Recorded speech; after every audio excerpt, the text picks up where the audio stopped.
Welcome to Indian study. तारीख है आज 20 जून और हम कवर करेंगे 20 जून के सभी इंपॉर्टेंट करंट अफेयर्स के क्वेश्चन। साथ ही साथ जो इंपॉर्टेंट एक्स्ट्रा फैक्ट होंगे वो भी आज हम इस वीडियो में जानने वाले हैं। चलिए बिना देर किए हुए स्टार्ट करते हैं। उससे पहले जिसने भी अभी तक हमारे चैनल को सब्सक्राइब नहीं किया है तो जल्दी से सब्सक्राइब कर लीजिए। साथ ही साथ हमारे बेल आइकन को भी दबा दीजिए ताकि आपको वीडियो की नोटिफिकेशन मिलता रहे। और आपको पता होना चाहिए आपके जो करंट अफेयर्स चल रही है वो एक नए वे में चल रही है। और यदि आप लोग पीडीएफ चाहते हो इस करंट अफेयर्स की जो कि बिल्कुल एक नए वे में चल रही है, यहाँ पर आपको डिटेल वाइज डिटेल नॉलेज दी जाएगी। यानी कि आपको करंट अफेयर्स से पढ़ना नहीं सीखना भी है। तो अब आप लोग अपनी नॉलेज बढ़ाइए, पढ़िए मत, सीखिए और ऐसा सीखिए कि आप दूसरों को पढ़ा सकें। तो ये है हमारा टेलीग्राम चैनल जहाँ से आप पीडीएफ डाउनलोड कर सकते हो या फिर आप व्हाट्सएप पर भी जुड़ सकते हो। वहाँ भी हमारे ग्रुप बने हुए हैं, वहाँ भी आप पीडीएफ ले सकते हो। तो यहाँ पर क्या है, आपको टेलीग्राम पर फ़ायदा ये है कि जितनी भी पुरानी पीडीएफ हैं वो सब आपको यहाँ पर टेलीग्राम पर मिल जाएगी। और व्हाट्सएप पर जब आप ज्वाइन होगे तो आपको आज की तारीख से ही पीडीएफ मिलेंगी। चलिए चलते हैं हमारे पहले क्वेश्चन की ओर। हाल ही में किस राज्य ने 18 जून को मास्क डे मनाया है? देखिए रिसेंटली जो है ना वो कर्नाटक ने, यानी कि ऑप्शन भी यहाँ पर बिल्कुल सही आंसर हो जाएगा। तो कर्नाटक ऐसा राज्य है जिसने 18 जून को मास्क डे मनाया है। अब यदि बात की जाए इस मास्क डे की तो कर्नाटक सरकार द्वारा बनाया गया है, जिसे हम हिंदी में मास्क दिवस भी बोलते हैं।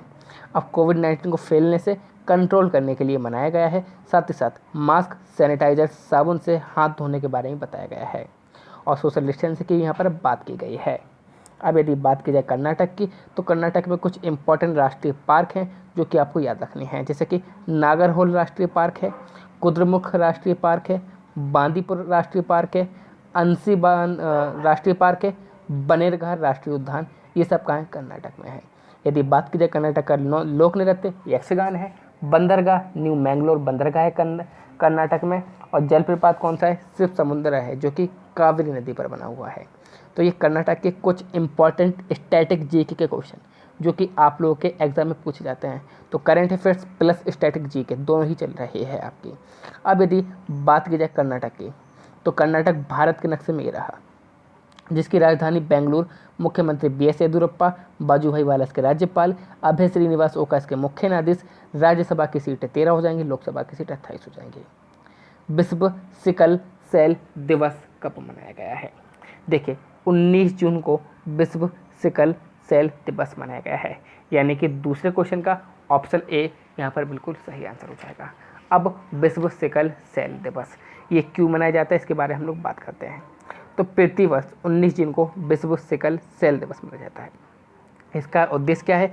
तो सिकल सेल रोग है उसके बारे में जागरूकता फैलाना, ये इसका क्या है? उद्देश्य है। अब यदि बात की जाए जब भी किसी दिवस की बात आती है तो हम लोग क्या करते हैं, उस दिवस के उस महीने के सभी इम्पोर्टेंट दिवस को रिवाइज करते हैं। तो एक बार हम लोग रिवाइज करते हैं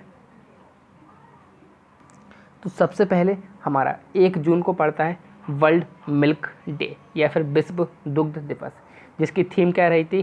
20 anniversary of world milk day इसकी थीम रही थी। उसके बाद 2 जून को पड़ता है हमारा इंटरनेशनल सेक्स वुमेन डे।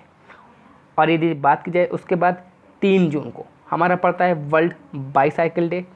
5 जून को वर्ल्ड एनवायरनमेंट डे, जिसकी थीम रही थी बायोडाइवर्सिटी यानी कि जैव विविधता। 12 जून को पड़ता है world day against child labour, यानी कि बच्चे जो लेबर होते हैं उनके विरुद्ध मनाने वाला डे। 14 जून को पड़ता है इम्पॉर्टेंट डे है विश्व रक्तदान दिवस, जिसकी थीम क्या थी? सेफ ब्लड सेव लाइफ्स, ये इसकी थीम थी। और 18 जून को क्या पड़ता है हमारा? Autistic pride day. क्या पड़ता है? ऑटिस्टिक प्राइड डे, ये हमारा 18 जून को पड़ता है। तो इतने सारे दिवस जो कि इम्पॉर्टेंट थे आपको याद रखना है। अब सिकल सेल रोग के बारे में आपको बता ही चुका हूँ। चलते हैं नेक्स्ट क्वेश्चन की ओर। कोविड-19 परीक्षण के लिए भारत की पहली मोबाइल लैब का उद्घाटन किसने किया है? तो इसका बिल्कुल सही आंसर हो जाएगा ऑप्शन ए, यानी कि डॉक्टर हर्षवर्धन इसका बिल्कुल सही आंसर हो जाएगा। तो केंद्रीय स्वास्थ्य मंत्री हैं डॉक्टर हर्षवर्धन, उन्होंने कोविड-19 परीक्षण के लिए, किसके लिए? कोविड-19 टेस्टिंग के लिए भारत की पहली मोबाइल लैब लॉन्च की है, जो कि किसके सहयोग से बनी है? विज्ञान और प्रौद्योगिकी मंत्रालय के जैव प्रौद्योगिकी विभाग यानी कि डीवीटी ने Andhra Pradesh made take zone AMTZ के साथ मिलकर बनाई है। तो किसने बनाई है? जैव प्रौद्योगिकी विभाग ने, ठीक है। और किसके साथ मिलकर बनाई है? तो Andhra Pradesh made take zone के साथ मिलकर बनाई है। अब ये भारत की क्या है? पहली संक्रामक रोग निदान लैब, जिसे हम लोग आई लैब बोल रहे हैं। अब आई लैब क्यों बोला जा रहा है? तो इसे इंग्लिश में बोलते हैं इन्फेक्शन डिसीज डायग लैब, यानी कि आई लैब इसे बोला जाता है। इस मोबाइल लैब का मुख्य उद्देश्य क्या है? भारत में महत्वपूर्ण स्वास्थ्य देखभाल करना और वगैरह वगैरह, यानी कि जितनी भी समस्याएं हैं वह मोबाइल लैब के जरिए हो जाएंगी। नेक्स्ट क्वेश्चन को चलते हैं। उससे पहले डॉक्टर हर्षवर्धन आप लोग देख लीजिए, सभी लोग डॉक्टर हर्षवर्धन ये रहे हैं। 75वीं संयुक्त राष्ट्र महासभा का अध्यक्ष किसे चुना गया है? तो यहाँ पर बिल्कुल सही आंसर हो जाएगा ऑप्शन बी, यानी कि वोल्कन वोस्किर इसका बिल्कुल सही आंसर हो जाएगा। तो ये रहे हैं वोल्कन वोस्किर, जिनको चुना गया है 75वीं संयुक्त राष्ट्र महासभा का अध्यक्ष चुना गया है। अब यदि बात की जाए इसके बारे में, इनके बारे में, तो 75 UN जनरल असेंबली तुर्की के ये राजनायक हैं और इन्हीं को क्या चुना गया है? 75वें सन का अध्यक्ष चुना गया है, ठीक है। और ये 75वां सन है वो सितंबर 2020 से क्या होना है? आरंभ होना है। इस पद के लिए वोज्किर ने संयुक्त राष्ट्र के 178 सदस्यों का समर्थन हासिल किया है। और ये किसकी जगह ले रहे हैं? तिजानी मोहम्मद बंदे की ये जगह ले रहे हैं। अब यदि बात की जाए संयुक्त राष्ट्र की, तो इसकी स्थापना कब हुई थी? 24 अक्टूबर 1945 में हुई थी। मुख्यालय न्यूयॉर्क में है। अध्यक्ष एंटोनियो गुटेरेस हैं।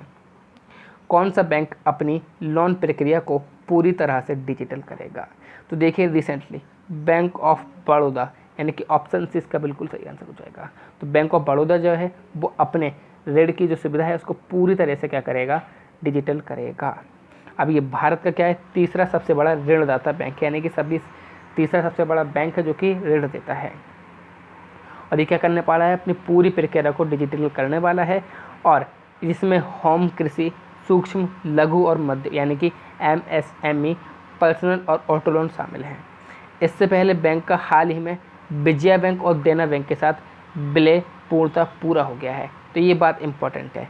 आपसे पूछा जाएगा कि विजया बैंक और देना बैंक का जो विलय है वो किस बैंक के साथ हुआ है? तो बैंक ऑफ बड़ौदा के साथ हुआ है। अब यदि आपको और इसकी डिटेल चाहिए तो आप PDF में आप पढ़ सकते हो। बैंक ऑफ बड़ौदा की यदि बात की जाए तो इसकी स्थापना 20 जनवरी 1908 में हुई थी। गुजरात में इसका मुख्यालय है। MD माल्या से क्या है?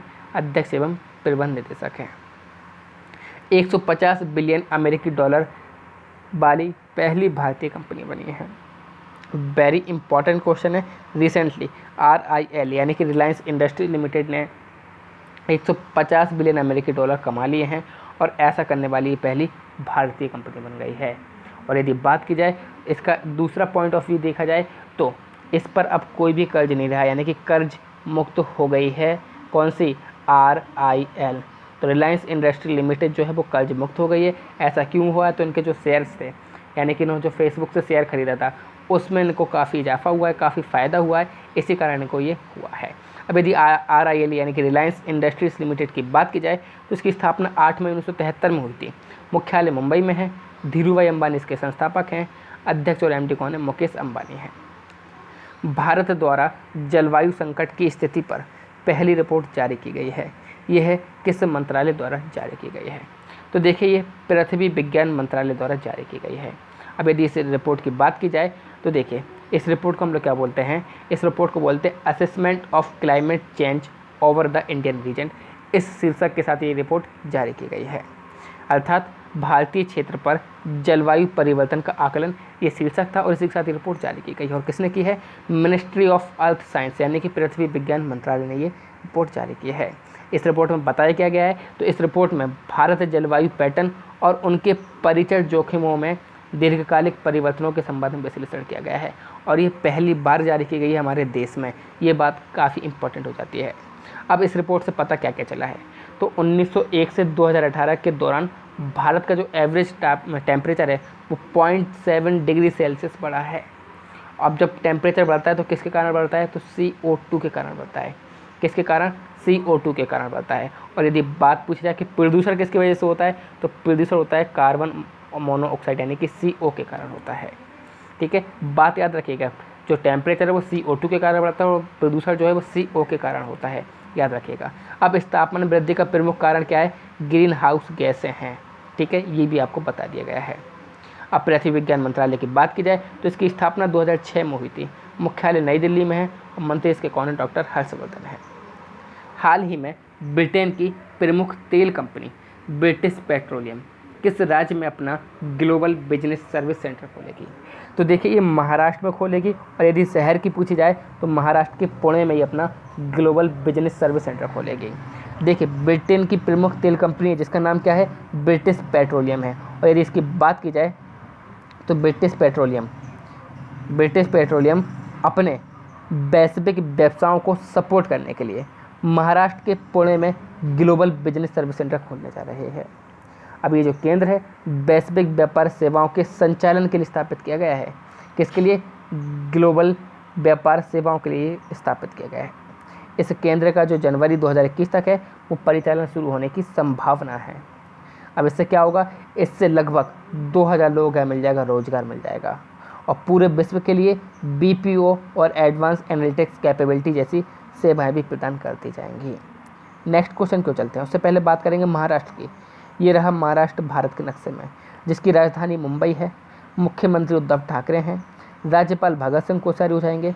BP धर्माधिकारी इसके मुख्य न्यायाधीश। राज्यसभा की सीट 19, लोकसभा की सीट 48 हो जाएंगी। अब महाराष्ट्र से स्टैटिक GK के क्वेश्चन उठाए जाएँ तो स्टैटिक GK में आप याद रखिए, सबसे पहले राष्ट्रीय पार्क। तो महाराष्ट्र में 3 राष्ट्रीय पार्क हैं तो काफ़ी, लेकिन हम लोग 3 देखते हैं।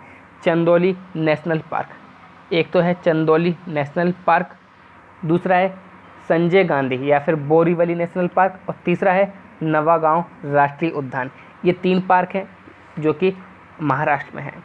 अब महाराष्ट्र में एक न्यूक्लियर पावर प्लांट भी है जो कि इम्पोर्टेंट और पूछा जाता है, तो पूछा गया होगा आपसे काफ़ी बार कि तारापुर न्यूक्लियर पावर प्लांट किस स्टेट में स्थित है? तो ये महाराष्ट्र में स्थित है।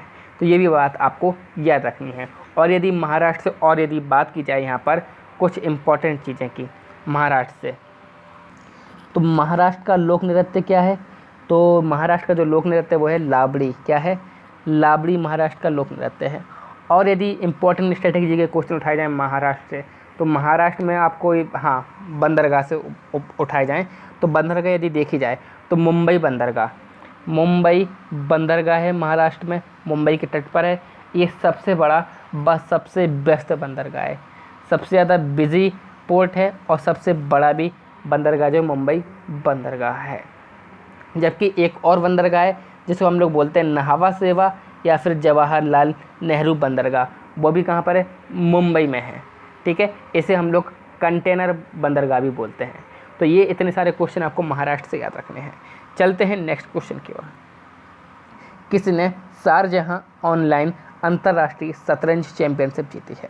तो इसका बिल्कुल सही आंसर क्या हो जाएगा? ऑप्शन सी, यानी कि शख्रियार मामेदिरोव इसका बिल्कुल सही आंसर था, जिसका सभी ने आंसर सही दिया था।